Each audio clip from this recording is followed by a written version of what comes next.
Bon, alors, que de bouleversements depuis notre dernier entretien, Joachim. Il faut dire que la dernière fois qu'on s'était parlé, c'était au mois de janvier. Alors évidemment, il s'est passé quelques bricoles depuis le mois de janvier. Alors, avant d'aborder les questions internationales, peut-être que ça intéressera nos amis et nos adhérents d'avoir ton point de vue sur les élections législatives en France et sans préjuger de ce que sera le résultat définitif, est-ce que déjà, de ton point de vue, du point de vue de la vision des Allemands, il y a déjà des surprises, des choses auxquelles vous ne vous attendiez pas? Eric, je dirais deux préoccupations à la lumière du premier tour des élections. Un, l'abstention, le degré de l'abstention, du jamais vu pour nous, où il y a les élections en Allemagne, minimum, c'est autour de 70% de participation, du moins pour les élections importantes, comme les élections parlementaires. Et l'autre côté, c'est qu'est-ce que sera cette France après les élections? Parce que ces derniers jours, la Banque centrale européenne a essayé de s'armer contre une divergence trop grande des taux d'intérêt pour les différents États membres de la zone euro. Évidemment, officiellement ou bien officieusement, on a pensé surtout à l'Italie, dont le spread vis-à-vis des Allemands atteignait brièvement 4%. N'oublions pas, dans la crise de l'euro 2008, c'était autour de 5%. Mais il y a un souci derrière, et là, beaucoup d'Allemands me questionnent, y compris des Allemands, je dirais du CAC 40 allemand. Quid de la dette française? Quid du développement de l'économie française suite aux élections? Il y a quand même un certain souci chez les partenaires sur le futur économico-financier de la France.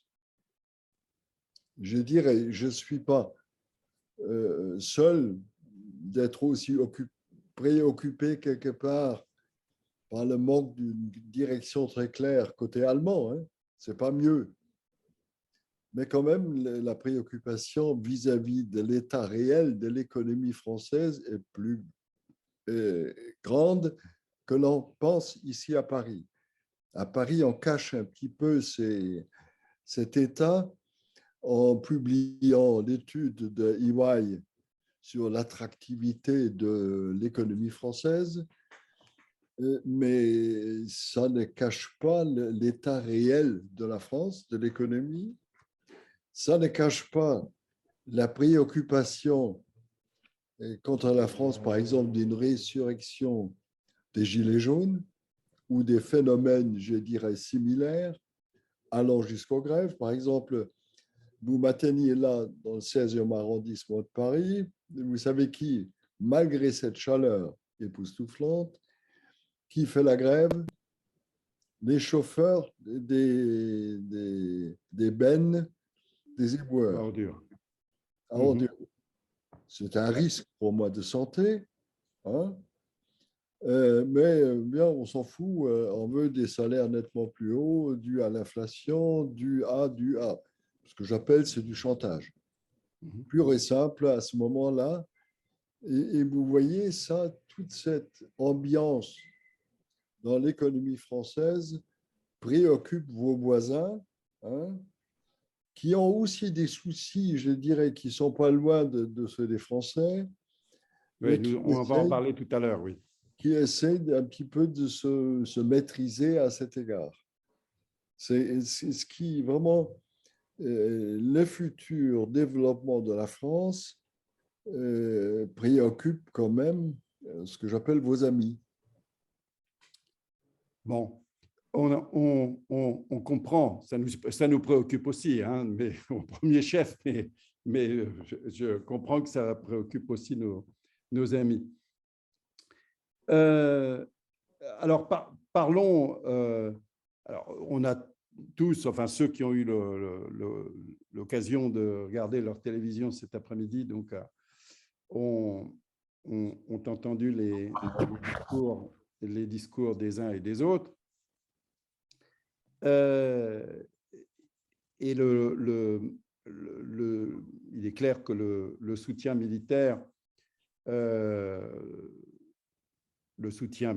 qui a été confirmé par les présidents est important, mais celui annoncé par l'Allemagne, c'est-à-dire l'augmentation de son budget militaire de 100 milliards. Alors, sur les 100 milliards, je suppose qu'il est un petit peu tôt pour pouvoir en consacrer une grande partie au champ de bataille à Kiev, mais parce que c'est sur un certain nombre d'années. Alors, à la fois l'annonce de ces 100 milliards et l'annonce simultanée que l'Allemagne ne remettra pas en cause son attachement à l'OTAN, évidemment, préoccupe un peu la France, d'autant plus qu'elle pousse depuis un certain nombre d'années des projets franco-allemands très importants, en particulier l'avion du futur. Alors, j'aimerais bien avoir ton commentaire sur cette apparente contradiction entre cette énorme augmentation du budget militaire et le souhait de notre président et la présidence européenne de l'Europe d'avoir un jour une armée européenne. Bien, Eric, les 100 milliards, il faut les comprendre d'abord. Et je pense que les Allemands n'ont pas assez communiqué à Paris et en France à cet égard. Qu'est-ce qui s'est passé? L'armée allemande a fait des économies depuis des années maintenant. N'oubliez pas, en 1990, l'armée allemande avait 500 000 personnes. Aujourd'hui, c'est au-dessous de 200 000.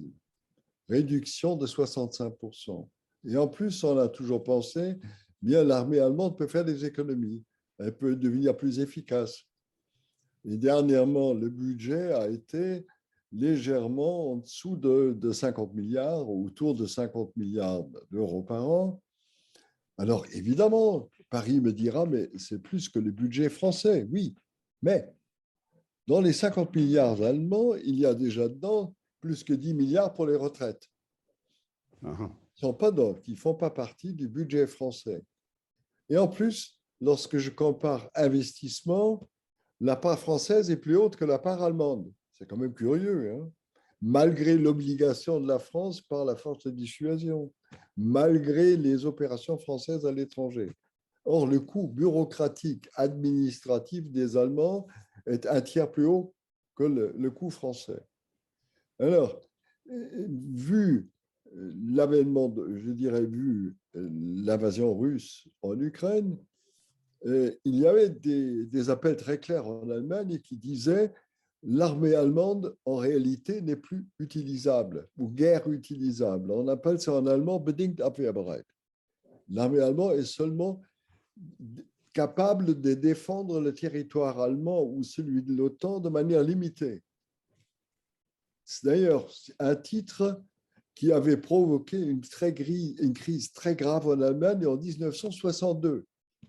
Un journal a été saisi, les rédacteurs ont été tous arrêtés à l'époque, c'est Adenauer qui avait demandé, c'était le Spiegel, bedingt abwehrbereit. Aujourd'hui, personne n'a dit quoi que ce soit. On a pris note de ça, sauf Olaf Scholz en a tiré une conclusion. Il a demandé au chef d'état-major de l'armée allemande quel est le montant dont vous avez besoin pour mettre l'armée allemande à jour, pour qu'elle puisse remplir son rôle au sein de l'OTAN, au sein de l'Europe. Et la réponse a été assez simple, 100 milliards.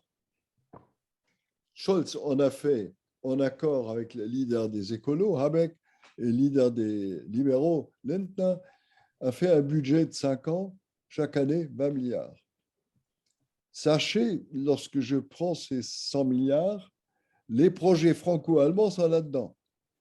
Ils ne sont pas du tout en dehors de ce budget. 2, sur les 100 milliards, il y a, bon, je dirais, suivant les calculs, une bonne trentaine de milliards de la munition. Il ne faut pas le dire au fond, les Russes, s'ils nous écoutent, ça leur fera plaisir. L'armée allemande est capable de se défendre pendant une journée, sinon 2. Elle n'a pas plus de munitions. Alors, la première chose, munitions. 2, rattraper le retard dans certains équipements. Évidemment, ce qui a fait les titres en France, c'est l'achat des F-35 aux États-Unis. Voilà, j'allais dire, quelle est la répartition de ce budget? Et les hélicos lourds. Voilà. Les hélicos lourds, pour commencer avec ça, il n'y a pas en Europe. Je regrette. Il y a uniquement les Américains sur le marché, ou bien les Russes, si vous voulez. Bien, on a choisi, c'était difficile de choisir entre 2 Américains, on l'a fait. 2, le F-35, l'armée allemande, l'armée de l'air, était devant une situation embarrassante parce que ce sont des avions qui sont destinés à être intégrés dans la force nucléaire de l'OTAN.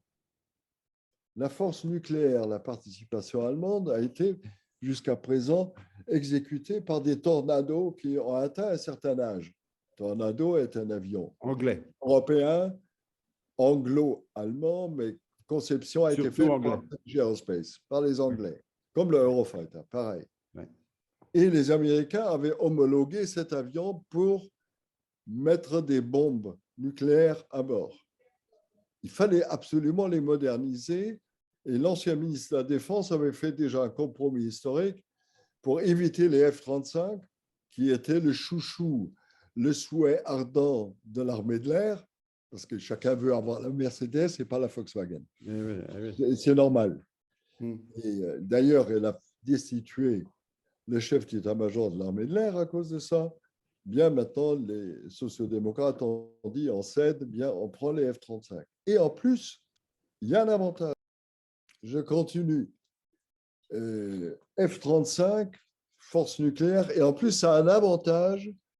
Il y a une procédure de l'OTAN que nous devrions avoir au fond en Europe, mais nous ne l'avons pas jusqu'à présent. C'est une procédure qui prévoit pas d'appel d'offres. C'est un achat direct, gouvernement à gouvernement. Et deuxièmement, il n'y a pas de TVA en route. Je sais que c'est proposé maintenant par la Commission aux États membres, et les États membres, début mi-mai, et les États membres n'ont pas encore communiqué cette communication de la part de la Commission. C'est une bonne chose pour accélérer, parce qu'un des mots, je dis, MAUX, ça reprend. Un des avantages de ce système, et un des mots de la défense allemande, c'est la difficulté avec des appels d'offres. Une des grandes difficultés. Mais sachez simplement, c'est mise à jour au niveau de l'armée allemande. 2, vous avez un garant pour les projets franco-allemands, il s'appelle M. Scholz. Il fera le son possible pour que les projets soient maintenus, voire développés. Or, moi personnellement, je vais plus loin, et j'ai défendu ça dans un congrès en Allemagne la semaine dernière, c'est qu'on regarde systématiquement, nous, Européens, entre nous, pour des projets à exécuter par les Européens où nous sommes mieux, où nous avons des possibilités pour avancer ce que j'appelle une défense européenne à cet égard. Mais c'est un des sujets les plus complexes, les plus difficiles, parce qu'il y a une certaine méfiance qui règne face à la France. Et cela auprès de la majorité des États membres de l'Union européenne, voire de l'OTAN. Parce que le soupçon est toujours que la France voudrait quitter l'OTAN quelque part ou jouer un rôle trop particulier. Or, ce qu'il faut, à mon avis, d'urgence, c'est de mettre à une table avec les Américains et leur expliquer notre souhait, suivant leur demande, que l'Europe fasse plus pour sa défense et l'Europe défend aussi son voisinage beaucoup plus où les Américains n'ont plus envie d'être présents. C'est-à-dire c'est un mélange d'une défense européenne qui est en même temps pour l'OTAN, compatible alors, complémentaire à l'OTAN, et en même temps qui doit pouvoir être utilisé de manière autonome. Mais ça présuppose de vrais efforts chez nous tous pour être compatibles, pour travailler ensemble, et deux, une renégociation des bases de l'OTAN avec les Américains. Je pense que Biden est disposé. Et on a une chance actuellement d'avoir un président américain qui a un œil, je dirais, ouvert pour les Européens. Si Trump revient, oubliez. C'est pour ça qu'on a vraiment intérêt, nous, pour moi, de trouver un accord entre nous et dissuader les malentendus et renégocier avec les Américains au top niveau je dirais la restructuration, les nouvelles structures de la défense européenne et qui doit comprendre pour moi une part de défense européenne. Moi, je n'appelle pas ça une armée européenne, Eric. J'appelle ça plutôt une armée des nations européennes. Ça, c'est pour moi l'état des lieux. Mais pour parler de manière très crue et de manière très directe, en réalité, malgré beaucoup de blabla de part et d'autre, nous sommes en réalité au début de ce débat. Nous en avons besoin et ça présuppose des efforts augmentés des uns et des autres. Ça présuppose qu'on discute beaucoup plus le fond de l'utilisation de nos armées et des possibilités à cet égard. Et par exemple, des unités communes. Exemple, on a à Évreux, ça doit être fait d'ici 2 ans. On a une unité franco-allemande de transport aérien, mais pour avoir un avion qui puisse atterrir partout, qu'est-ce qu'on a fait? On achète le C-130 des Américains. Parce que la A400M des Européens a des capacités qui ne sont pas compatibles avec cet avion américain qui, je regrette, est mieux utilisable pour un certain nombre d'opérations. Mais il faudra plus d'unités. Je vais aussi plus loin de dire il faudra une certaine spécialisation de nos armées, oui, surtout pour les petites nations en Europe. J'ai eu un débat à la fin de l'année dernière avec des chefs d'état-major européens, un débat, et à mon avis, ils m'ont dit ouvertement, si la France et l'Allemagne déclenchent un tel débat, évidemment d'abord confidentiel, entre nous, on est tout à fait disposé à y aller et à avancer. Mais il faut déclencher le débat, il faut le faire. Et il y a un petit débat, je dirais qu'il ne sera pas commode du tout, avec les Allemands, c'est le nucléaire. Parce que Macron nous a offert en 2020 un dialogue sur l'utilisation de la force de dissuasion française. Il n'a jamais reçu de réponse côté allemand. Je fais partie d'une bande de Français qui a lancé une lettre ouverte aux amis allemands ce printemps et on a mis 3 mois pour avoir la première réaction. Dans les médias allemands, or, on se tait, on n'en parle pas. Parce que c'est un sujet tabou, c'est un sujet dont j'ai parlé la dernière fois en 1988-89 entre Français et Allemands. Il s'agissait d'autres missiles à courte portée à l'époque. Mais c'est un sujet très sensible, mais il faut en parler entre Européens. Ça doit être possible.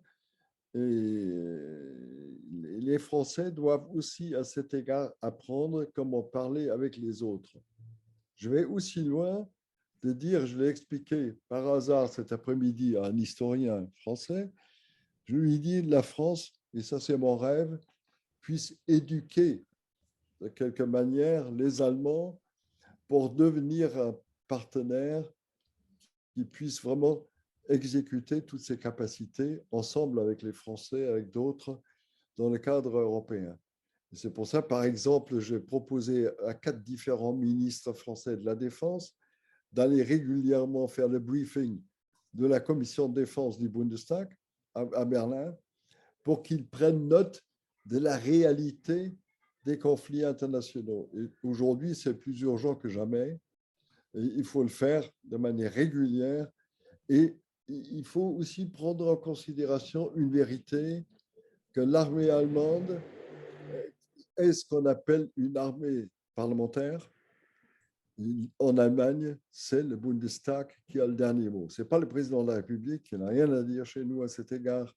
C'est le Parlement fédéral qui a le dernier mot. Mais jusqu'à présent, il faut savoir, il n'a jamais dit non aux demandes du gouvernement. C'est-à-dire qu'il faut une certaine éducation vers une certaine normalisation européenne aussi des Allemands. Voilà. C'est mon souhait ardent, mais ce n'est pas nouveau pour moi. Joachim, ce qui inquiète les Français, c'est les budgets. En matière budgétaire, aujourd'hui, compte tenu de l'endettement de la France, il est certain que la mise à disposition de budget de l'ordre de ce qui a été annoncé par Olaf Scholz paraît tout à fait improbable. Donc, ces programmes militaires, dont un certain nombre je connais assez bien, ces programmes militaires nécessitent des capacités industrielles très importantes, capacités industrielles qu'à l'heure actuelle, nous n'avons pas sans des investissements considérables, au moins équivalents à ceux de l'Allemagne.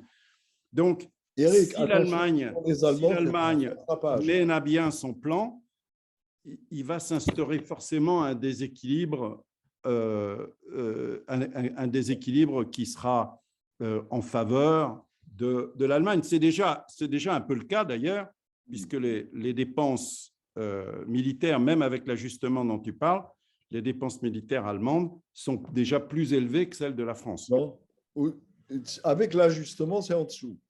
C'est en dessous de la France. Un peu en dessous, mais j'ai fait dernièrement pas tellement en dessous. Voilà. J'ai fait dernièrement la comparaison en détail au top de la défense française et ils étaient étonnés, mais jamais personne n'avait regardé de près ce problème.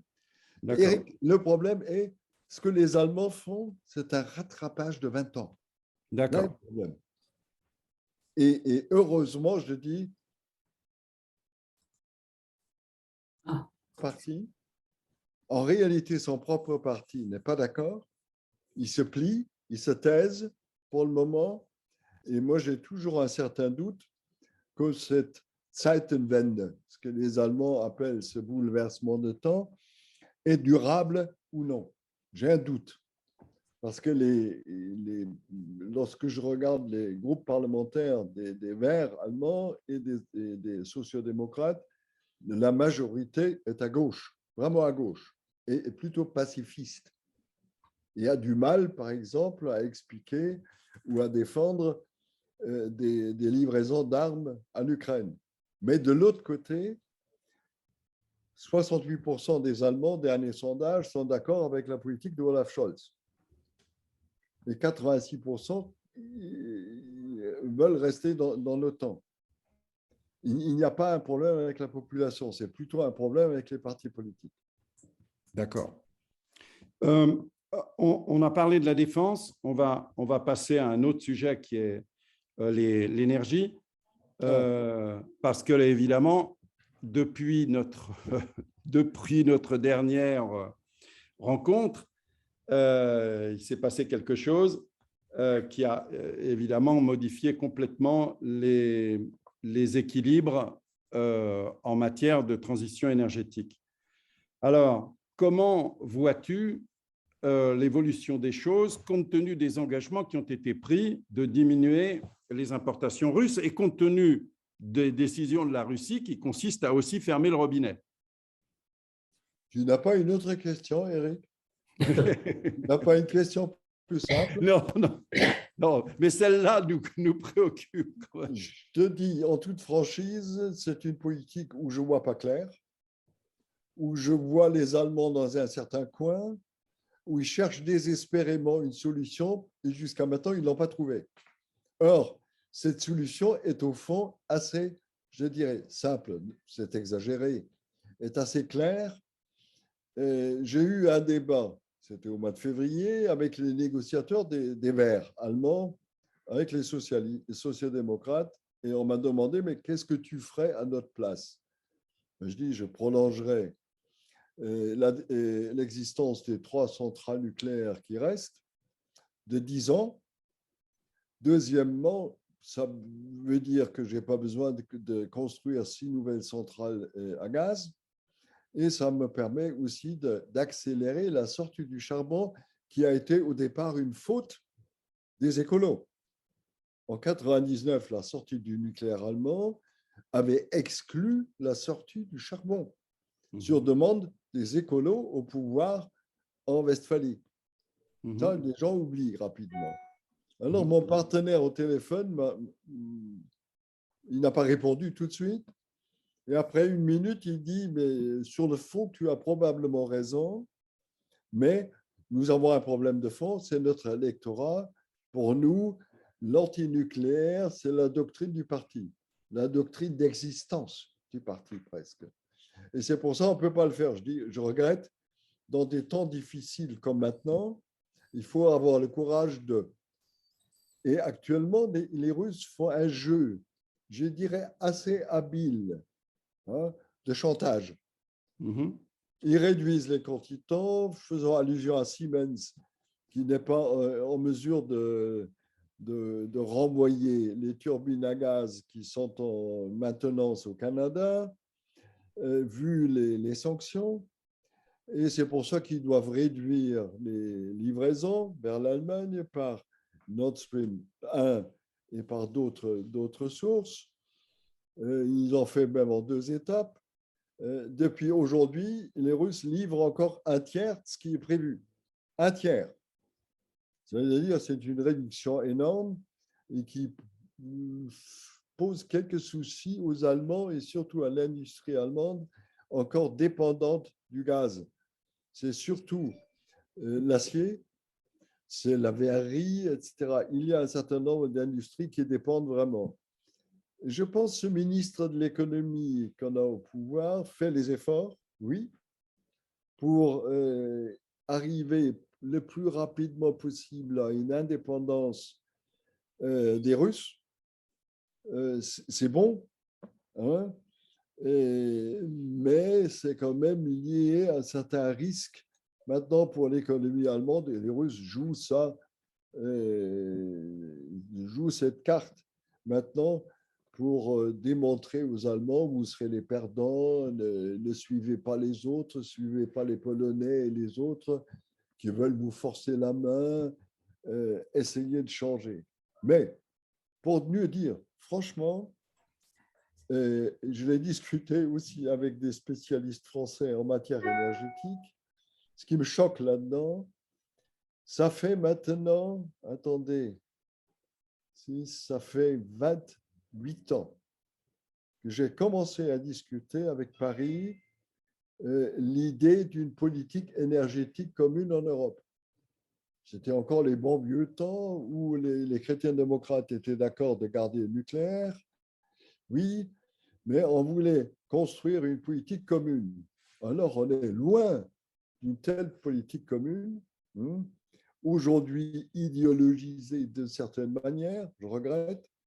Et un des compromis historiques qu'il faudrait trouver, c'est maintenant sur une politique commune dans ce contexte, et y compris sur la création d'un véritable réseau européen, un grid, ce qu'on appelle un grid européen, où on peut changer dans la seconde les quantités énergétiques chez nous pour combler des trous, des pannes, des difficultés de l'un ou de l'autre. Ça présuppose, et j'ai fait le calcul avec d'ailleurs avec un député à l'Assemblée, d'ailleurs c'est le seul qui connaît le sujet.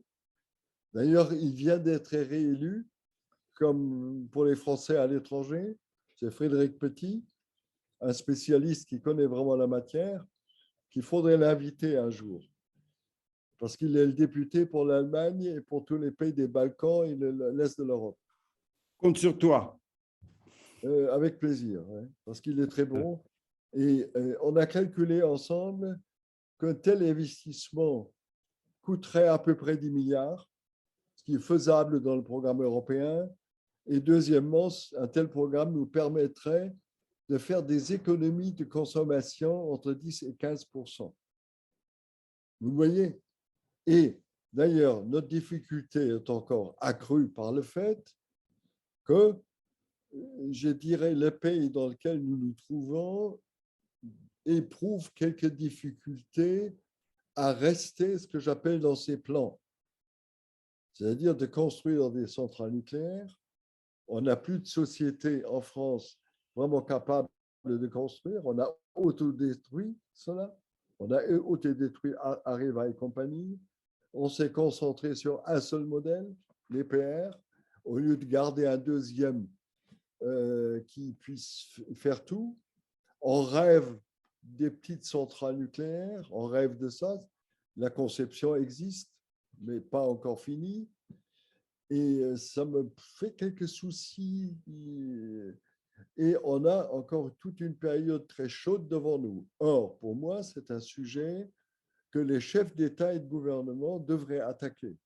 Un véritable marché de l'énergie en Europe, entre nous. Je vous donne un simple exemple de ça, qui illustre.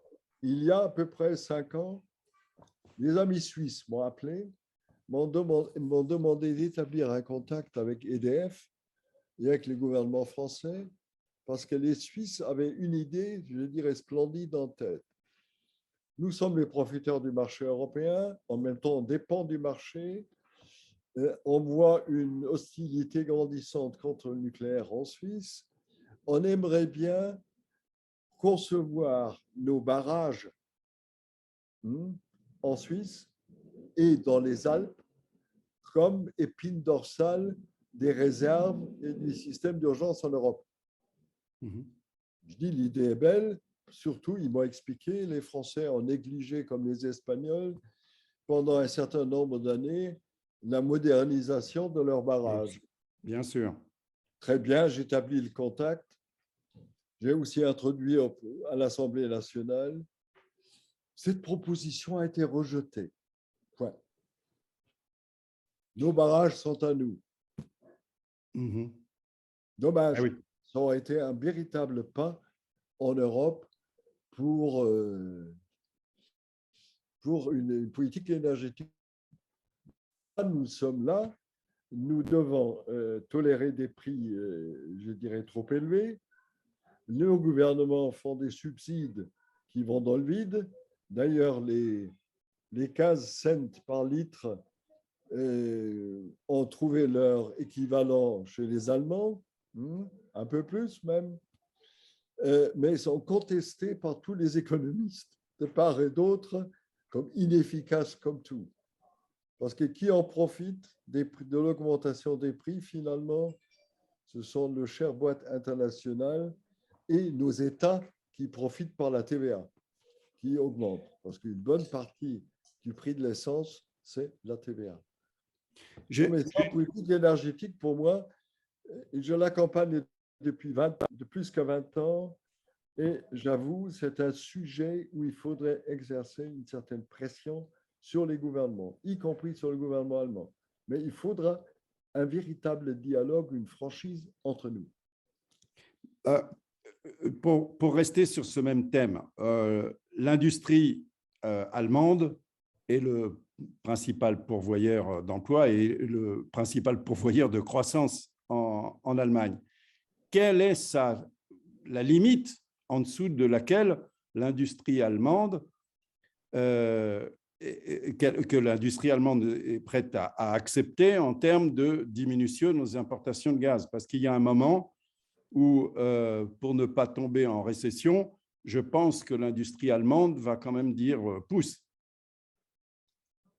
je pense, si les Russes ne réduisent pas davantage, s'ils laissent au niveau d'un tiers, l'industrie allemande peut survivre. Et elle doit survivre jusqu'en fin 2024. 2 ans et demi, elle doit survivre encore. Au niveau actuel d'importation. Oui.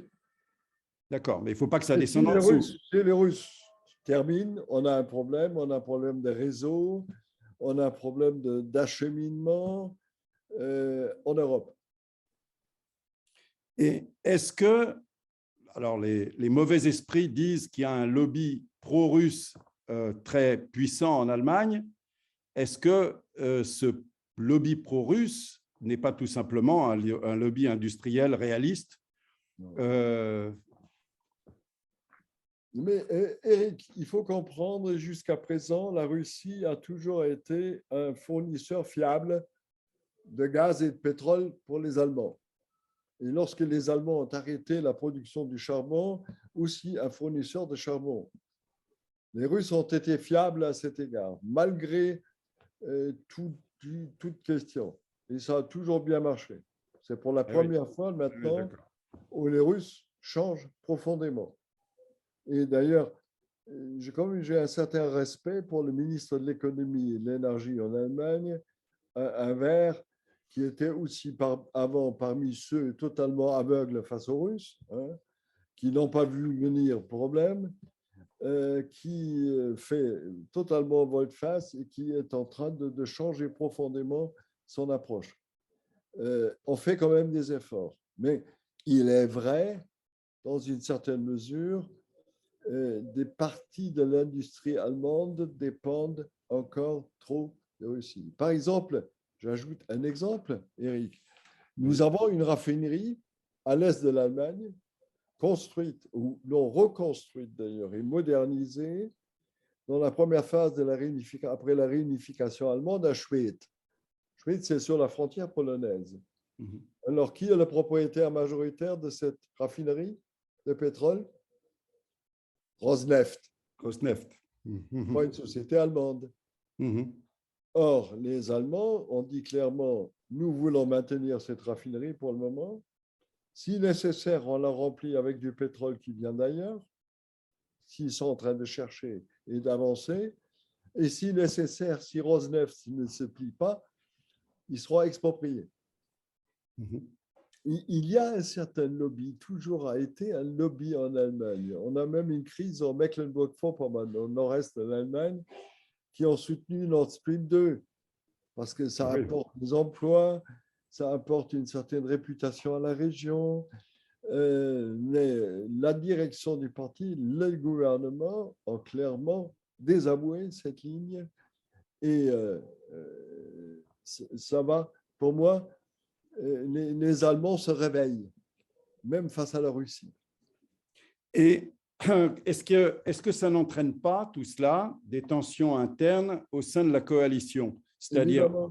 Évidemment, si tu as un groupe parlementaire qui a défendu pendant, je dirais, les derniers 50 ans, si tu veux, une politique ouverte, franche, d'amitié, partenariat avec les Russes, il est tout à fait normal que ça crée des tensions pour le moment. Mais je vois quand même aujourd'hui une majorité très claire qui est d'accord avec la politique de Scholz à cet égard, qui prend progressivement ses distances, qui dit, mais aussi avec d'autres mots que le président français, qu'il faut penser au jour après, qu'il faut garder des lignes de téléphone ouvertes avec les Russes pour reprendre le jour J, lorsque sera nécessaire, le contact avec les Russes et avec des contacts économiques. N'oubliez pas que l'Allemagne a été jusqu'à présent le partenaire industriel numéro 1 des Russes. N'oubliez pas. Ah oui. La France a fait des investissements importants, mais le partenaire numéro 1 des Russes, c'est l'Allemagne. Et ce qui se passe actuellement, où beaucoup d'entreprises se sentent finalement obligées, vu les sanctions, vu la tendance, vu l'ambiance générale, de réduire leurs activités, voire de les geler pour le moment ou de les arrêter, ça fait mal. Ça fait mal pour les Allemands et ça, évidemment, que ça réduit les possibilités de croissance pour les Allemands. Ça, c'est aussi vrai, mais ils le font. Ils le font parce qu'ils comprennent très bien, moralement, ils ne peuvent pas se positionner autrement. Ils doivent le faire. Tu parlais des turbines à gaz de Siemens. Non seulement de Siemens. Je prends l'exemple des marchés en gros, métro, des Allemands. Je parle des producteurs de briques en Russie. Un des meilleurs producteurs de briques allemands se trouve en Russie. Qu'est-ce qu'ils ont fait? Ils ont donné de l'argent à chaque employé, ils ont fermé la boîte. Terminé. Ah oui, oui. Ils ont fait la même chose en Ukraine. Comme Renault. Ouais, en disant on reviendra. Moi, je me demande, moi, je suis d'accord avec un gel, oui, mais je ne fermerai pas entièrement la porte. Je réduirai dans la mesure du possible jusqu'au minimum, mais je garderai quand même un pied dans ce pays. Parce que c'est quand même notre grand voisin à l'Est. Et c'est un point de vue partagé par les membres de la coalition? Oui, ça oui. Hein? Et je comprends ceux qui disent ça ne vaut pas le coup de prendre le téléphone et d'appeler le Ersatz Tsar à Moscou. De toute façon, il a une autre idée, il veut autre chose. Je comprends cela, mais de l'autre côté, il faut quand même garder certaines lignes ouvertes pour que les Russes, de temps en temps, réfléchissent et sachent au fond qu'ils aient commis une grande bêtise et qu'ils sont en train d'anéantir leur propre futur. Un autre sujet, je t'ai vu réagir pendant la conférence de Gérard Haraud sur le scénario de sortie de la crise ukrainienne ou de la guerre en Ukraine. Et j'aimerais t'entendre sur ce sujet. Nous l'avons entendu. Bien sûr, c'est le point de vue du diplomate. Toi, tu étais aussi diplomate, mais tu as été aussi un industriel. Donc, comment vois-tu la sortie? Je vous dis franchement, je ne sais pas du tout pour le moment. Je ne sais pas quel sera le bon moment ou quelles seront les conditions extérieures sous lesquelles les deux vont dire stop. L'un dira moi j'ai gagné, moi j'ai eu ce que je voulais, même s'il n'a pas eu ce qu'il voulait en réalité, ou l'autre dit je m'arrête. Certains disent c'est pas à nous de définir. Mais j'ai un avis légèrement différent à cet égard. Je pense les États-Unis et l'Europe devraient clarifier aux deux ce que j'appelle les bases d'une sortie. Et c'est pour ça que je défends depuis la réélection d'Emmanuel Macron la simple thèse: Scholz et Macron devraient aller à Washington ensemble, sans bruit, un week-end, discuter avec Biden les conditions américano-franco-allemandes ou américano-européennes d'une sortie de ce conflit. À mon avis, ils devraient le faire. C'est plus important qu'autre chose parce que le cher russe accepte un seul partenaire, un seul pour une sortie de crise. Ce n'est pas Zelensky, ce n'est pas Scholz, ce n'est pas Macron. Le seul qu'ils acceptent, c'est Biden. Les Russes sont même réticents face à un médiateur chinois. Parce que les Chinois ont lancé il y a 2 jours. Ils sont offerts médiateurs. Même, ça va plus loin, lorsqu'on a parlé des Indiens médiateurs, j'étais à la télévision indienne, ça a fait un scénario de crise tout de suite. Ils ont peur de ça. Mais le seul qui pourrait dire, attention, Européens et Américains ont conclu une position commune sur les bases suivantes. Ça, c'est quelque chose qui fera écouter le russe beaucoup plus qu'une position européenne quelconque. La clé est là-bas, pas ici. Mais est-ce qu'il ne faudrait pas que ça ait lieu avant le midterm? Là est le problème de fond. Les élections américaines. D'après, et Gérard Haro n'a pas tort du tout, il craint qu'une des deux chambres du moins sera dans la main des républicains. Et les républicains, il faut les diviser entre raisonnables et pas raisonnables, disons ça comme ça. D'où les États-Unis difficilement gouvernables. Mais je suis sûr, même avant les midterm elections aux États-Unis, un tel pas côté français-allemand avec les Américains serait utile. Parce que ce sont les seuls trois qui sont quelque part pris au sérieux de l'autre côté, à l'est de la frontière polonaise. Et pour moi, la clé est là. Quand et comment, point d'interrogation. Ce sera une guerre qui reste difficile. Nous devons faire attention à ce que nous livrons, oui. Il ne faut pas permettre aux Russes d'ouvrir une autre qualité de guerre, par exemple d'attaquer en passant l'est de la Pologne, surtout les bases où arrivent les biens américains pour les Ukrainiens. Il faut faire attention un petit peu à cet égard. Ce qu'ils font actuellement de livrer aux Ukrainiens, surtout de l'armement ex-soviétique, modernisé, c'est OK pour moi. Lorsque ça va au-delà, j'ai quelques doutes. Mais de l'autre côté, j'avoue, j'étais en faveur d'autre chose où tout le monde a dit stop. C'était la no-fly zone. Je l'aurais fait. Je l'aurais fait carrément pour dire aux Russes, symboliquement, je ne peux pas éviter des missiles qui sont échangés là. Mais pour faire comprendre aux Russes, chers amis, stop, c'est sérieux. Les Russes n'ont pas compris que notre positionnement commun avec les Américains a été sérieux. Ils ont pensé, voie facile, 3 jours, on prend ça, et on ne va pas à l'ouest, non, on ne va pas jusqu'à Lvov, on va max Kiev, et de toute façon, on atteindra un régime change, un changement du régime en Ukraine, parce qu'ils vont jubiler, ils vont mettre un pro-russe à la tête, pas de souci. Et là, les Russes sont trompés totalement, parce qu'ils ont sous-estimé ce nation building en Ukraine qui a commencé 2008-2010 à peu près, qui s'est renforcé par la suite. Et n'oubliez pas, pour moi, ce que les Ukrainiens aspirent finalement. C'est le modèle polonais.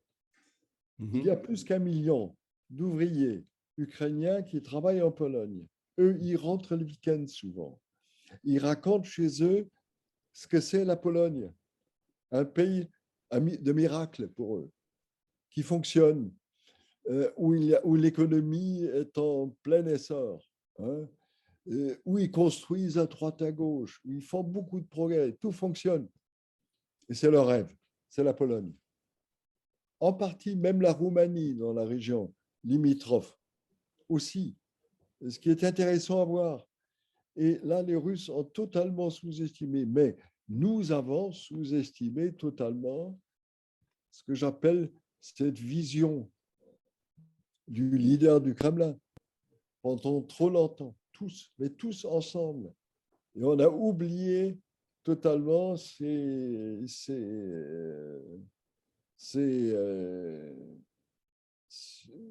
pression sur, quelque part, que Poutine a mis sur lui-même et qui a été exercée vis-à-vis sur lui. Mais est-ce que Poutine n'attend pas justement l'affaiblissement des positions américaines qui sera engendré par une victoire éventuelle des républicains? Et ce qui l'incite à, pour le moment, enfin qui rend peu optimiste sur une issue, si tel est son état d'esprit, rend peu probable une issue avant le mois de novembre. Je dirais, ni les Ukrainiens ni les Russes ont intérêt de s'arrêter maintenant.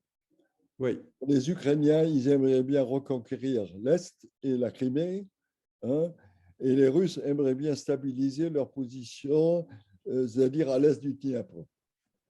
c'est du moins là, pour avoir un moyen de pression sur les Ukrainiens. Attendant l'automne, je ne pense pas que ce que j'appelle les non-Trumpistes des républicains vont aider beaucoup, Poutine à cet égard. Je ne pense pas. Ils deviennent nationalistes aussi, eux. Bon, on peut l'espérer. On peut Il y l'espérer. avait une question, Eric, sur une affaire que je juge importante. Oui. Ce sont les fameux renégociations des futurs critères de Maastricht. Oui, absolument. Qu'on a un peu oublié. On a un peu oublié, il y avait un petit peu trop d'optimisme français à cet égard. C'est un sujet quand même très complexe. Je pense une des solutions les plus faciles sera d'enlever les budgets militaires des contraintes budgétaires. Ça, Oui. pour moi, c'est le plus simple, finalement. Ça ramène à ma première question, tout à fait. Et ça peut se faire. À mon avis, même les Allemands seront d'accord à cet égard. Je ne vois pas la grande difficulté. Hein. Où il y a une difficulté, par contre, ce sera ce souhait français d'ajouter de la nouvelle dette. Revenu, est-ce que tout le monde est revenu? J'ai l'impression que tout le monde est revenu, sauf Joachim. Ah, Joachim est revenu. Ça marche. Bon. Oui, tu parlais du... Non, c'est plus compliqué. De Maastricht. Il y a une grande préoccupation à Berlin sur la dette française, même si la dette allemande s'est envolée aussi, mais c'est pratiquement, je dirais, la dette allemande, c'est la moitié de la dette italienne, et entre les deux se trouve la France, quelque part, pour simplifier. Et on a quelques soucis si ça ne mène pas à une crise de l'euro. Ce que j'ai lu les derniers jours, et je verrai ce week-end un des banquiers centraux de la Suisse, et je vais voir ce qu'il raconte sur les risques inflation, d'ailleurs, dont certains profitent énormément. Je comprends, certains prix sont envolés, oui, c'est clair, mais d'autres... Surtout les pétroliers et les gaziers. Et d'autres en marge profitent. Et puis comment? Il faut faire un petit peu attention à ce qui se passe. Hein.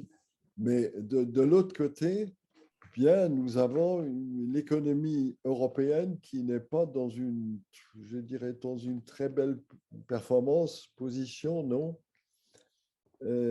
Et on a été touché d'abord par les Chinois, avec leur changement de politique économique, avec un accent plus sur l'échelle nationale. On a été touché là, on a sous-estimé au départ, c'était en 2019. Lorsque certains producteurs d'automobiles me parlent de la crise et de l'impossibilité de livrer à cause des microprocesseurs qui viennent de Chine, moi j'aimerais bien les virer immédiatement avec l'aide des actionnaires, parce qu'ils n'ont pas compris du tout les signes qui étaient clairs depuis 2018. Hein. Ils auraient dû changer les lieux de production, etc. Ils n'ont pas compris, ils ne voulaient pas comprendre. C'était la solution la plus commode. On se fait livrer par les Chinois, pas de souci. L'Ukraine, je les excuse encore plus, mais ils n'ont pas compris le problème. Hein, je regrette et c'est leur faute. Et moi, je n'accepte plus cette excuse. Mais il fallait comprendre le problème chinois. Il fallait comprendre aussi, Eric, une chose, et ça, je trouve, j'ai lu ça, je trouvais ça le plus intéressant. Peugeot, PSA, vient de quitter l'association des producteurs d'automobiles en Europe. Moi, je dis franchement, c'est très bien d'être écolo, c'est très bien de faire des choses contre le changement climatique. C'est très bon d'être de produire moins de CO2, c'est de moins. Mais il faut garder les relations en tête, chers Européens. Nous ne sommes pas le pire producteur dans le monde. Hein. Il y a d'autres. Et Européens, ce qui nous avions en route là jusqu'à présent n'était pas mal du tout. Mais maintenant, certains, surtout écolos, français, allemands et autres, commencent pour moi à exagérer. Que c'est un objectif à long terme, oui. Mais aller vers la voiture électrique 2035, obligé, chers amis, ça va trop loin. Nous n'arriverons pas à produire assez d'électricité en 2035 pour un changement radical de ce marché. Je regrette, hein, s'il en veut ou pas. Il faut devenir quelque part réaliste à cet égard. Tu n'es pas venu l'autre jour à la réunion que nous avons organisée ou à la conférence que nous avons organisée avec la RATP, mais c'est une parfaite illustration de ce que tu viens de dire, parce que ce qu'il faut savoir, c'est que les raisons pour lesquelles la RATP a autant de problèmes avec ses bus, c'est qu'elle a été enjointe, elle a été obligée d'accélérer le rythme de la conversion des autobus à l'électricité et au biogaz à un rythme qui était déraisonnable par rapport à ses capacités initiales. Et les mêmes causes entraînant les mêmes effets, il y a 149 bus qui ont été arrêtés parce qu'il y a des problèmes technologiques qui ne sont pas résolus. Et elle est donc extrêmement sensible à cette question parce qu'elle dit on nous a forcé à le faire et à un rythme qui n'était pas celui que nous avions recommandé. Oui, je comprends tout à fait. Mais de l'autre côté, Eric, j'avoue, j'étais en 2015 en Chine. Et j'étais dans une ville chinoise qui fait quand même 10 millions, où la moitié roule sur bus électriques. Les Chinois ont les bus.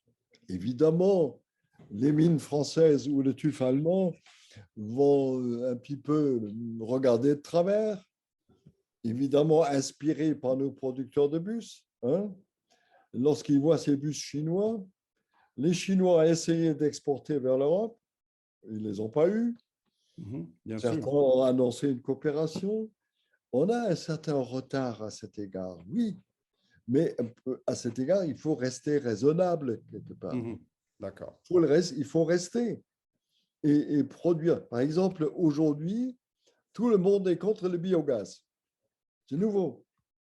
Comment ça se fait qu'on gaspille du blé que d'autres ont besoin, qu'on gaspille en produisant du biogaz? Mais c'est un blé que personne n'utilise pour les produits alimentaires, que sont des restes, quelque part, personne n'en parle. Mais il n'y a pas ce que j'appelle une cohérence. Et je suis sans doute pas contre ce que j'appelle contre l'Europe verte, au contraire. Mais il faut quand même faire ce qui est possible. Progressivement, oui, mais il ne faut pas brûler quelques étapes entre-temps. Alors, ma dernière question, c'est une question d'actualité. La France va quitter la présidence de l'Union européenne dans quelques jours.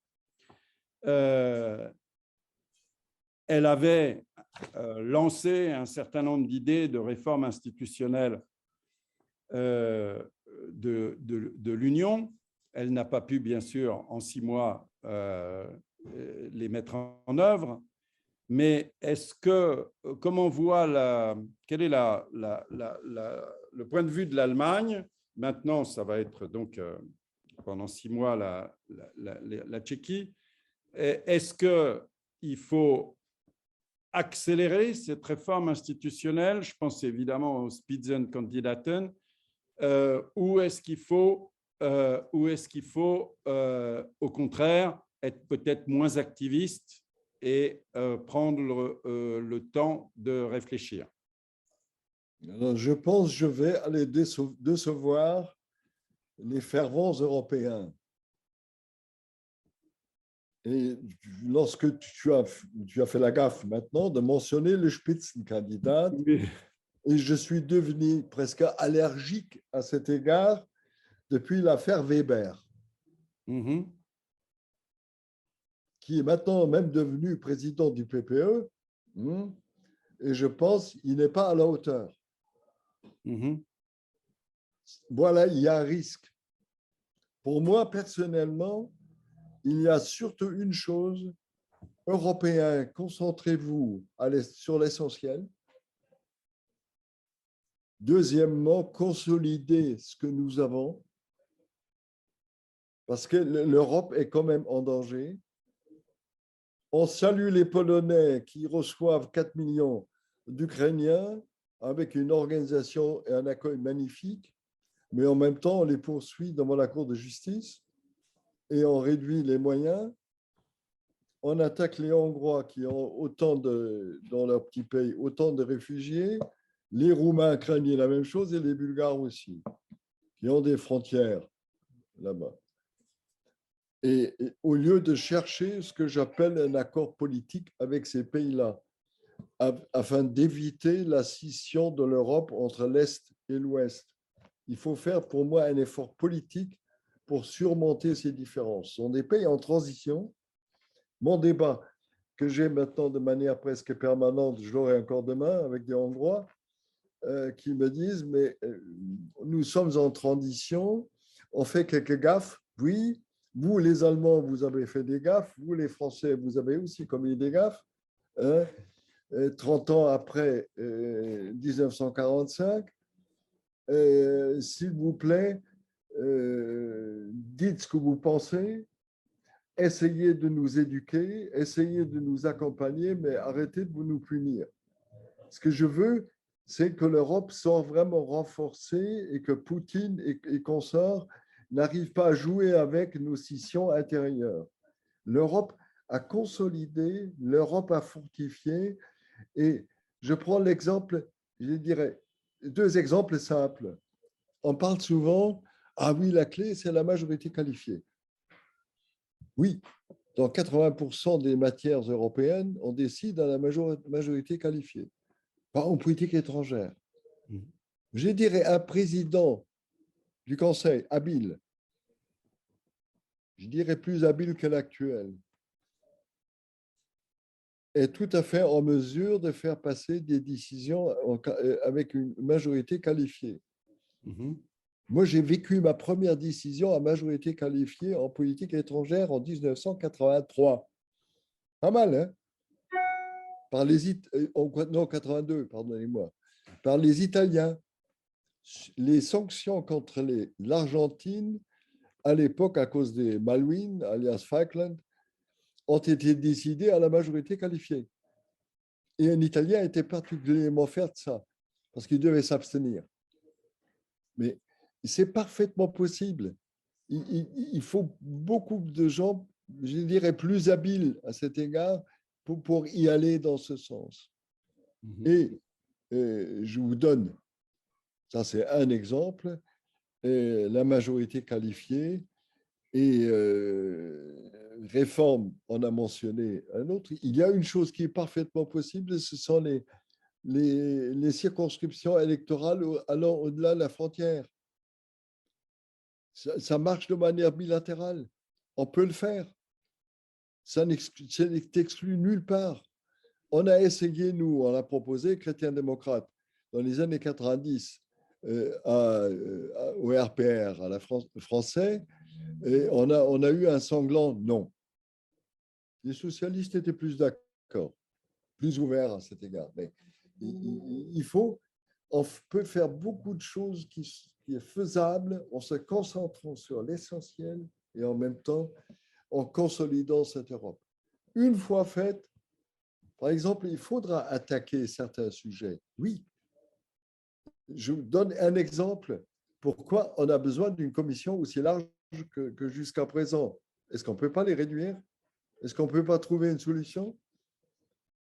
J'ai eu des débats magnifiques avec un certain Jacques Chirac à cet égard. Ça fait quand même 25 ans, sinon plus. On n'a fait aucun progrès depuis lors. Essayons de résoudre nos crises de manière convaincante. Essayons de montrer aux Européens qu'ils sont capables. Et ensuite, attaquons certaines réformes. Je vous dis franchement, certaines affaires, que lorsque Bruxelles me dit le plus grand acquis de cette année sera le chargeur européen. Écoutez, pardonnez-moi, c'est rigolo. C'est bien, c'est positif. Mais je rêve d'autres décisions positives. Par exemple, on aura le 20e membre dans la zone euro. Pourquoi ces 19 membres de l'euro ne sont-ils pas capables de transformer l'institution luxembourgeoise, notre système de secours, en fonds monétaire européen? On n'est pas capable de ça. Ce n'est pas artistique. J'ai discuté avec Reckling, qui va partir, c'est dommage. On a parlé de ça il y a un an. Il dit, évidemment, on change le titre, on change certaines choses, on ouvre, on fait un accord entre États membres. Évidemment, ça doit être ratifié, mais on peut très bien travailler à cet égard. Pourquoi? Et c'est symbolique, c'est important. Un fonds monétaire européen pour aider ceux qui sont en difficulté. Très bien. On peut faire des choses. Où il faut agir, chers amis, c'est l'élargissement. Attention. Demain, la Commission, ou la semaine prochaine, la Commission va annoncer l'éligibilité pour l'Europe, le statut de candidat à l'Ukraine et la Moldavie, mais cette décision ne peut pas être prise, à mon avis, sans une accélération du processus vis-à-vis des pays du Balkan. Parce que moi, j'ai lu ce matin cette prise de position qui vient de Belgrade. On dit toujours, c'est toujours le mauvais élève qui raconte, mais ils disent, c'est quand même curieux, on a un nouvel enfant prodigue en Europe, c'est l'Ukraine, qui va nous doubler. Et nos efforts, point d'interrogation. C'est-à-dire, un effort particulier devait être maintenant mis sur le Balkan.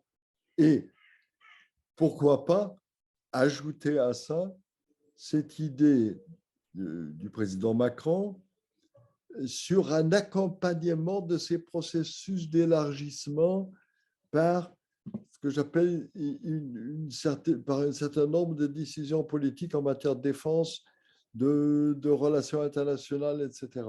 Pourquoi pas? Mais malheureusement, ça a été introduit de manière, je dirais, invitante à des malentendus permanents comme en 1991. Mal vendu. Oui, moi j'avais proposé dans un article de créer une alliance stratégique européenne qui serait uniquement dans cet esprit-là, qui pourrait gérer les grandes questions stratégiques européennes. Grandes questions stratégiques qui incluent bien sûr le domaine de la défense, mais qui incluent aussi le domaine de l'énergie. Regardez les Norvégiens et les Suisses. Voilà. Bon. Est-ce que ça, c'est une idée qui pourrait attirer un consensus? J'ai dit, si le président explique bien ce qu'il veut rien arrêter d'un côté, mais accompagner de manière positive un certain nombre d'États, même au-delà de l'élargissement, qui sont dans une relation particulière avec nous, ce serait une bonne chose. Mais il faut ce que j'appelle expliquer ça comme il faut aux autres.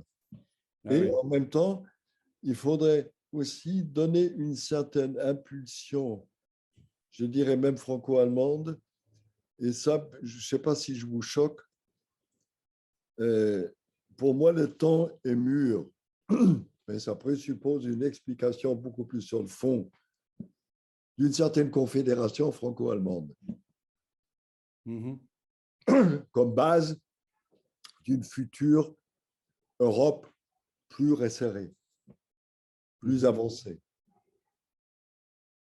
Écoute, c'est une belle, c'est une belle fin de notre entretien. Il faudrait que les uns et les autres, s'ils ont des questions, en profitent parce que nous avons un petit peu de temps. On avait dit qu'on voulait s'arrêter à 20 heures, il reste 15 minutes.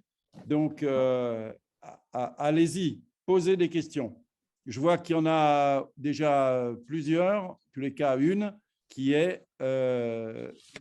été posée en ligne. Cécile, c'est clair. C'est clair. Qui, C'est la question de Cécile sur l'inflation. voilà. C'est tout à fait clair. L'inflation a une conséquence, je dirais, néfaste pour les uns et les autres, que les taux d'intérêt vont augmenter, mettre en difficulté certains pays. J'ai dit ce qui est intéressant, les Italiens vous expliqueront que leur dette est une dette à moyen terme. C'est une dette, la moyenne est 7 ans. Je dirais, c'est plutôt les marchés qui essayent de tester l'Italie qu'autre chose. Évidemment, il faut faire attention à ça. Et il faut être assez ouvert. Par exemple, chez les Allemands, il y a quelqu'un qui a fait une proposition intéressante. Les prix de l'essence et l'augmentation par les grandes maisons comme Total, comme Shell et autres, on va changer totalement la loi et on va, ce qu'on appelle une Beweislastumkehr, c'est-à-dire on va changer l'épreuve. On va changer l'épreuve de la charge de l'épreuve. C'est-à-dire, eux, ils doivent prouver le pourquoi ils ont augmenté. Et ça, peut-être une loi. Je ne suis pas sûr. Mais évidemment, l'inflation, oui. J'ai dit, la Grèce va sortir des programmes de supervision. L'Italie dit qu'ils n'ont pas de souci. Moi, je vois plus de menaces en Espagne, où les Espagnols ont des problèmes économiques assez forts. Une autre question. Non, évidemment, la confédération franco-allemande n'est pas choquante, sont découragés les petits pays. Je dis, moi, je suis un Kohlien. Je suis un élève de Kohl. Kohl a toujours dit, oui, le franco-allemand est là, et nous sommes là pour jouer un petit peu l'avant-garde, sans oublier à aucun moment les petits. C'est pour ça qu'a été créé Schengen à l'époque. Ça a avancé à cet égard, d'abord français-allemand, accompagné par les Benelux. N'oubliez pas, les Italiens, on les a pris 12 ans plus tard. Hein. Oui. Aucun ministre de l'Intérieur voulait avoir les Italiens dans le système Schengen. Choquant, pas choquant, mais il faut avancer. Et je vous dis franchement, une Europe à 30 et plus doit réfléchir sur son socle commun et permettre à des plus petites entités d'avancer dans un domaine ou dans un autre. Ça ne va pas autrement. Celui qui pense que nous serons les États-Unis d'Europe avec une décision à la majorité à 30 et plus se trompe. Et on a quelques, je dirais, défis devant nous. Pensez surtout à la Turquie. Jean-Claude ou Cécile, une question pour Joachim?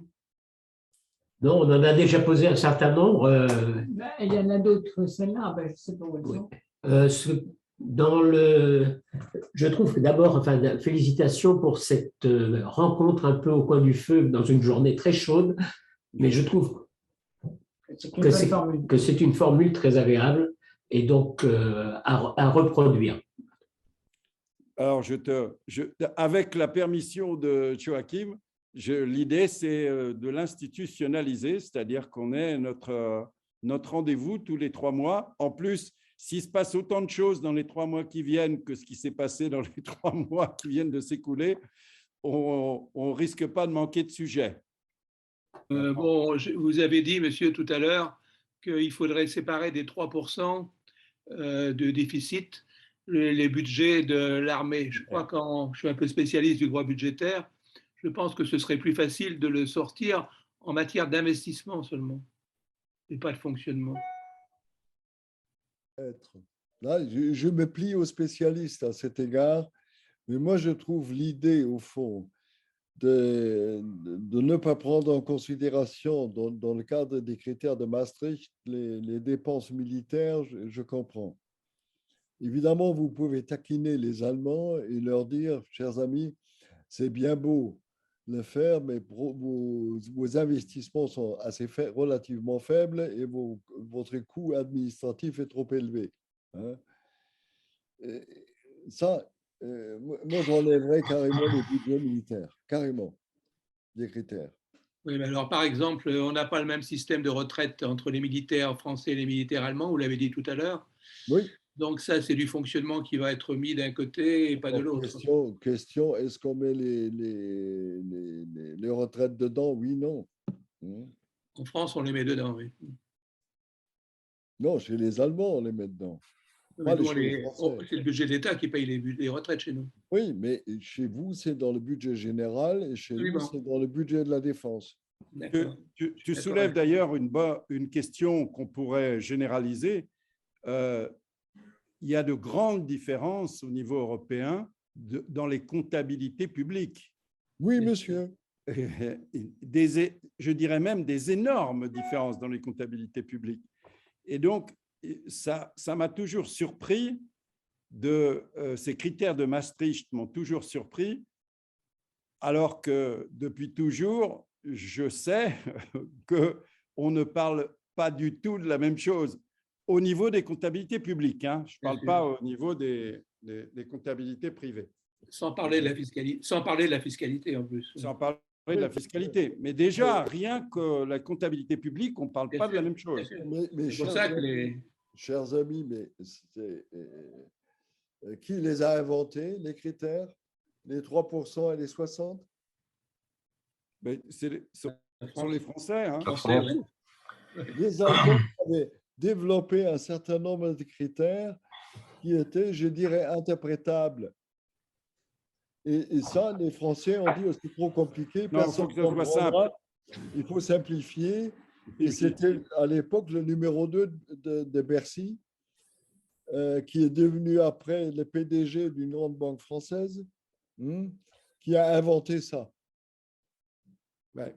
Mais ça soulève une autre question. J'ai toujours trouvé curieux qu'il n'y ait pas vraiment une Cour des comptes européenne qui soit formée à toutes ces particularités des comptabilités de chaque public de chaque pays, parce que je me demande vraiment comment ils peuvent arriver à contrôler quoi que ce soit quand on n'a pas de référentiel commun. Chez Eric, moi j'en souffre parce que je suis fiscalisé officiellement en Allemagne, parce que c'est ma retraite principale, et je souffre de l'accord franco-allemand, de la convention franco-allemande en matière de fiscalité. C'est terrible parce qu'à Berlin, ils ne comprennent rien du tout de la fiscalité française. Et avant, j'étais dans la situation inverse, lorsque j'étais chez Veolia, que les Parisiens, ou dans une banlieue parisienne à Ivry, ils n'ont rien compris de la fiscalité allemande. Ça m'étonne pas. Là, on a un problème de fond. Bon, il faudrait du moins rendre nos systèmes comparables. Il faut s'adresser à McKinsey. Oh non, surtout pas, s'il vous plaît. Taisez-vous, un prof d'histoire économique m'a dit aujourd'hui, la France est sur une mauvaise piste parce qu'elle détruit son corps d'administrateurs et de hauts fonctionnaires, et la France va en général maintenant devoir faire appel à McKinsey. Oui. Et ce n'est pas bon du tout. Non. Enfin, Malheureusement, c'est une conséquence. Non, mais Eric, nous avons un problème commun devant nous. Nous devons réapprendre la géopolitique. La géopolitique, la géoéconomie. Je vois, j'enseigne cette matière et je vois mes étudiants qui ne sont pas du tout préparés, même en dernière année d'études commerciales, à ce sujet-là. Ouais. Bon, dans une deuxième vie, on va s'en préoccuper. On va s'en occuper. Oui. J'avais une petite question. Ah, vas-y. Oui. Ah, oui. Non, en fait, ce n'est pas très passionnant, mais je m'interroge sur la Confédération franco-allemande parce que je crois que c'était un projet de Mitterrand avec… non, il y avait un projet… Non, pas franco-allemande. Le projet de confédération. Nous, en droit communautaire, on dit souvent que du point de vue du droit institutionnel, que l'Europe actuellement fonctionne comme une confédération. Oui. Donc ça dépend de notre définition. Ouais, oui, voilà. Les Suisses j'aurais voulu avoir une petite idée un peu plus. Non, mais les Suisses seront vexés lorsqu'on dit Confédération européenne ou franco-allemande.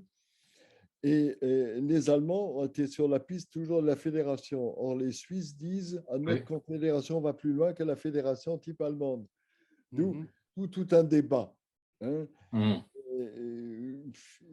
Je vous dis franchement, on appelle ça, moi j'appelle ça confédération, mais c'est plutôt pour moi pour provoquer que Allemands et Français devraient s'unir davantage dans un certain nombre de domaines. Par exemple, on a créé quelque chose, deux choses. L'une, c'est, est-ce que l'UFA vous dit quelque chose? UFA. UEFA, l'Union de football amateur. L'université franco-allemande, qui est une université virtuelle. Et lorsque vous regardez son site, vous allez trouver une cinquantaine, aujourd'hui même plus, de cursus communs franco-allemands, en partie excellents, de très belles choses, mais c'est largement inconnu. Les étudiants le savent de plus en plus, mais une chose excellente. Et je vous donne l'autre. Est-ce que vous connaissez l'Assemblée parlementaire franco-allemande? Ah oui. Oui, ça, on a entendu parler. Oui, mais ça… On ne sait pas ce qu'elle fait. Mon espoir franco-allemand aujourd'hui, c'est surtout cette assemblée. Parce que là, les premières années, depuis sa création, depuis la ratification, il y a des choses vraiment de bons débats qui ont eu, je dirais, une première dans le franco-allemand, où les uns interpellent les autres, convoquent pratiquement des membres du gouvernement. Paris était très réticent au départ, surtout de peur à ce qu'à l'Assemblée nationale se prenne plus de droits et de compétences. Pour les Allemands, ça va de soi. Et heureusement qu'ils ont trouvé un certain nombre de critiques, je dis, de parlementaires de part et d'autre, engagés, et qui commencent vraiment à questionner le franco-allemand, voire secouer les Français et les Allemands. Par exemple, lors du Covid, les Allemands avaient fermé partiellement la frontière. Au Luxembourg, ça fait une crise. En Lorraine aussi. Et c'est grâce à un petit nombre de députés franco-allemands, français et allemands, qui ont secoué Paris et Berlin, vraiment secoué, et de manière, je dirais, presque insolente, qui ont réussi à ouvrir la frontière. Et j'espère qu'un d'eux sera réélu dimanche. C'est le député de Forbach. Alors, sur cette idée, il y a, du point de vue formel, une confédération, là je comprends que c'est plutôt un rapprochement, un travail plus étroit entre la France et l'Allemagne, qui me paraît effectivement très important, parce que c'est les deux pays les plus peuplés, si on se sort un peu de l'histoire. Hein. Mais on a toujours, il y a un risque, enfin une critique, disons que formaliser les choses de façon plus juridique, pour moi, ça me paraît un peu délicat dans la mesure où battre le flanc à la critique à l'origine de l'Europe, il y a le traité CECA, donc un traité franco-allemand, qui dit nous commençons, venez si vous voulez, et on a fait l'Europe des 6, puis l'Europe des 12, etc. Donc on a l'impression un peu de revenir au début, après la guerre. Et pour moi, ça me paraît un peu dangereux. Et à cet égard… dangereux, je ne sais pas. Il y a énormément de critiques des autres pays. Dès que la France et l'Allemagne travaillent main dans la main, les autres pays disent oui, c'est toujours la France et l'Allemagne, c'est eux qui sont générateurs de l'Europe. Et alors, on a l'impression d'être un peu les petits-enfants et eux les parents. Voilà, donc, bon, il y a un complexe comme ça de ceux qui sont venus après. Alors, Yves, je vous fais une proposition sous ces conditions. Bien, on fait une confédération ouverte. On a l'impression à ce moment-là de recommencer. On l'a fait en 1950. Mais on fait uniquement dans certains domaines pour aller au-delà. C'est cas, c'était charbon et l'acier. Moi, je demande à la France d'être lead nation en matière de politique étrangère de sécurité. Et je demande à l'Allemagne d'être lead nation en matière d'économie et finances. Et je demande aux Pays-Bas d'être notre lead nation en matière fiscale commune. Vous comprenez l'idée? Oui. Simplement pour provoquer qu'on puisse développer des idées allant au-delà de… Par exemple, aujourd'hui, en matière fiscale, on est bloqué quelque part. On râle sur le voisin en général. Hein. Regardez aujourd'hui la pénalité contre McDo en France, 1,25 milliard d'euros, parce qu'ils ont transféré leurs profits en France au Luxembourg, inventant des compensations de je ne sais pas quoi, et des frais administratifs. Hein. Mais moi, je demanderais aux Luxembourgeois de le faire, ce serait encore mieux. Ma fille qui vit au Luxembourg vous dirait tout de suite, faites ça et vous aurez quelque chose de plus sensé ce que vous faites jusqu'à présent entre Français et Allemands. Elle me dit, de toute façon, moi, je paye plus d'impôts que vous tous, ensemble, réunis. Hein. Et il faut, c'est un rapprochement convergence. Cécile mentionne ce mot. Lorsqu'on a essayé de rapprocher nos TVA, ça a été bloqué pendant des années, vous savez par qui? Par les douaniers réunis de nos pays. Jusqu'à ce que la politique leur a dit stop, maintenant trouvez la convergence pour un système qui fonctionne. Nous avons besoin de tels gestes pour aller au-delà. Pourquoi on n'arrive pas à faire ce qu'il faut en matière d'immigration et d'asile politique? Pourquoi? Il y a un autoblocage quelque part dans un coin. Moi, je crois que c'est une question d'idéal. C'est pas seulement J'ai ici un petit livret qui avait été édité par la Commission de Bruxelles en 1979, et dans lequel, à propos des élections européennes, dans lequel ils disent, au sortir de la guerre, quand les rédacteurs des traités qui sont à la base de la communauté européenne parlent de la sauvegarde de la paix et de la liberté, ou de l'amélioration constante des conditions de vie, ce n'est pas seulement aux adultes qui pensent, mais aux victimes les plus innocentes des drames les plus sanglants que l'Europe vient de vivre, les enfants. C'est pour eux qu'une Europe différente doit être bâtie. Donc je pense que c'est un idéal aussi. Mais Yves, introduisons demain dans toute l'Europe l'obligation de l'histoire européenne comme matière à enseigner dans les lycées et dans les écoles. Oui. Qui l'a fait? Personne. C'est essentiel. Mais en fac de droit, on n'étudie pas le droit communautaire avant la 4e année. Enfin, voilà. On peut changer. Moi, je suis choqué par les jeunes et leur manque de connaissance de l'histoire européenne. Au collège et collège, l'enseignement de l'histoire européenne. Oui, c'est sûr. Je dirais depuis 1900.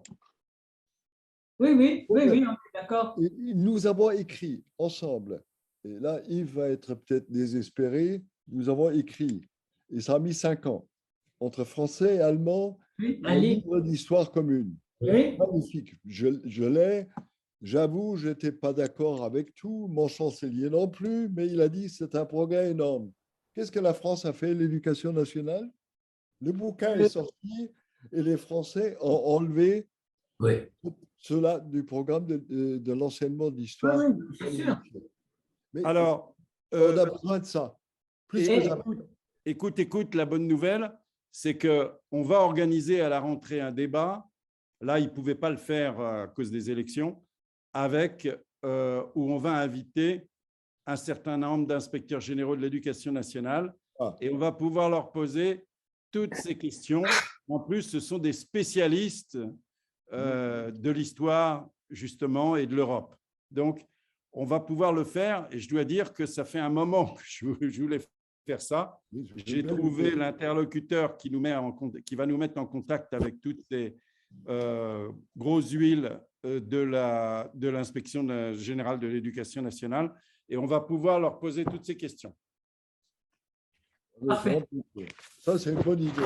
Hein, avec peut-être, si tu as un copain ou un ami allemand du même niveau et qui parle français, on sera ravis de l'intégrer à notre panel. Je dois voir ça. J'ai un problème devant moi, ce sont 16 Länder. Oui.